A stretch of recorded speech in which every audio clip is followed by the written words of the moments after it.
युरियाचा काळा बाजार करणाऱ्यांवर पोलिसांकडून कारवाई करण्यात आलेली आहे। बोईसर पोलिसांकडून या संदर्भात आता पाऊल उचललं गेलंय। या रॅकेट मध्ये राजकीय पक्षांचे पदाधिकारी सुद्धा सामील असल्याचा संशय आहे।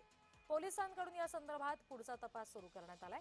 शेतकऱ्यांना अनुदानित दरामध्ये उपलब्ध होणारा युरिया खत बेकायदेशीररित्या औद्योगिक वापरासाठी वळवला जात असून बोईसर पोलिसांकडून या संदर्भात आता मोठी कारवाई करण्यात आली आहे। कृषी डिपार्टमेंटची एफआयआर घेतली। ती एफआयआर घेतल्यानंतर एका आरोपीला आम्ही सर्वप्रथम ताब्यात घेतलं होतं, ज्याने व्हेइकल आणलेलं होतं।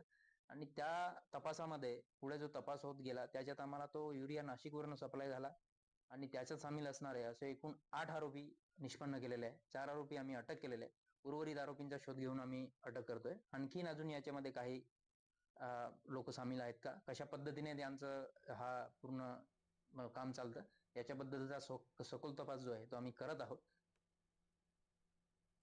या सगळ्या संदर्भात आमचे प्रतिनिधी विनायक पवार आपल्याला आणखी तपशील देत आहेत, बघूया। पालघर जिल्ह्यातील बोईसर तारापूर औद्योगिक वसाहतीमध्ये गेल्या अनेक वर्षापासून शेतीसाठी वापरणारा युरियाचा आहे तो मोठ्या प्रमाणात गैरवापर जो आहे तो होत आहे। अनेक वेळेला बोईसर पोलिसांनी या युरिया खतावरती कारवाई केलेली आहे, परंतु नाशिक या ठिकाणी हा युरिया जेव्हा सॅम्पल टेस्टिंगसाठी जातो त्यावेळेला त्या ठिकाणी सॅम्पल जो बदली करण्यात येत असल्याची जी तक्रार आहे ती पालघर जिल्ह्यातील काही शेतकऱ्यांनी केलेली आहे। गेल्या 2 दिवसापूर्वी बोईसर पोलिसांनी नाशिक वरून शेतीसाठी जो वापरणारा युरिया जो आहे तो बोईसरला येत असल्याची माहिती आहे ती बोईसर पोलिसांना भेटली होती। त्यानंतर बोईसर पोलिसांनी सापळा रचून या युरियावरती कारवाई केली। जवळपास 300 गोणी जो युरिया साठा आहे तो पोलिसांनी ताब्यात घेतलेला आहे। यामध्ये 8 आरोपींचा समावेश आहे, तर यातील 4 आरोपींना अटक करण्यात आलेला आहे।